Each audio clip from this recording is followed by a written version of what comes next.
How's it, guys? These are our new moisture detectors. The guy that's going to go out and do the detection, please come and collect one of these. It's your gift for doing the job correctly. On the top is where it senses the humidity and the temperature.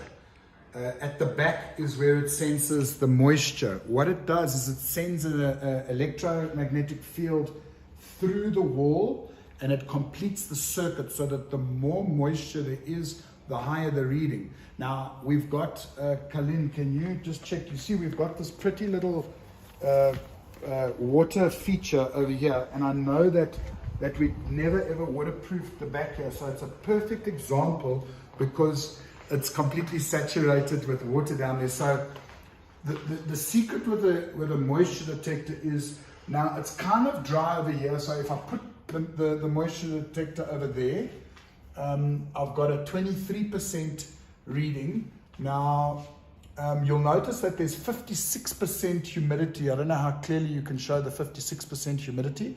And then on the left hand side it's 26 degrees Celsius. So what you'll see is that if I was in Durban, okay, you can zoom out again.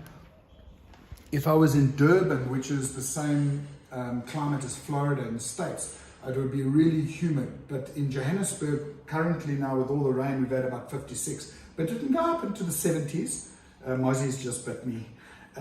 So it's so important that you know the humidity in the bathroom or the environment, and you get a control. So I know that all the walls in this premises, if I use the dry wall setting, you don't have to worry about the setting, because if you look here and come closer, you'll see that I've got dry wall, but if I scroll up, it's hardwood, and if I go to softwood and masonry, it shows at about 32%. So it's probably better to use the masonry setting. Now watch, now you can reverse out a little bit and stand a bit back, but still make sure that you get the 30%.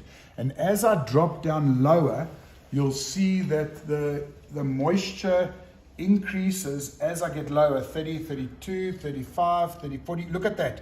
70, 78%, and 100% moisture.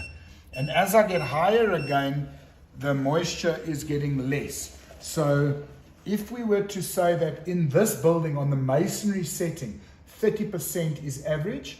And what I've noticed is that if I'm in my own bathroom at home and I've got moisture on the walls after I've showered, it's not an honest test. So let's go through to our staff kitchen, because I know that the staff kitchen has got a really dry wall, and I know that there's no pipes or anything in here. If we look at the staff kitchen wall, we're getting a 32% moisture content in this wall. So what we're doing is you're trying to have a control. So on the first, it is the 1st of February today, yes. So on the 1st of February 2022, at this altitude, with this moisture content, let's mark net a video.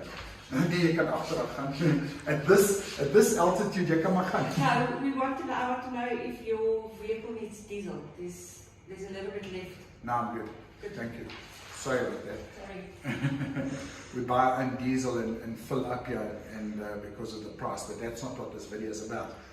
So at this altitude in Johannesburg, which is about 1,700 meters above sea level, with the moisture of 56%, on this date, the control is 30, 27, 26, 25, 26%. So it's a little bit drier than the 30% that I was getting in the boardroom, in the training room. So as long as you've got a control, then you've got a comparison to say, you know, since I've come into your life, Mr. or Mrs. Client, and since what I've done is your wall is drying up. Also, you can see capillary action allows moisture to rise never higher than 1.2 meters unless you've got table mountain behind you, you've got a retaining wall, and you've got waterproofing, and you've got this heavy water pushing down into another wall, and the pressure can actually push that water up.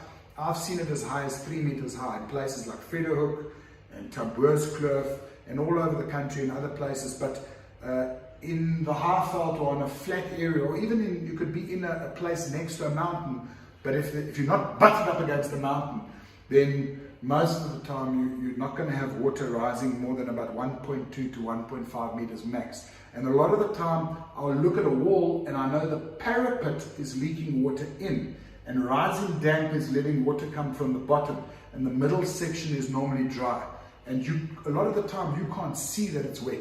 For leak detecting and assessing houses and tracing water in the walls where your eyes can't see, this thing's awesome. You don't want the one with the prongs, because like granite like this, the prongs can't penetrate through, and not masonry, ceramic tiles, the prongs can only go into the grouting. So it's such a simple little device, and it's so powerful. So there you go.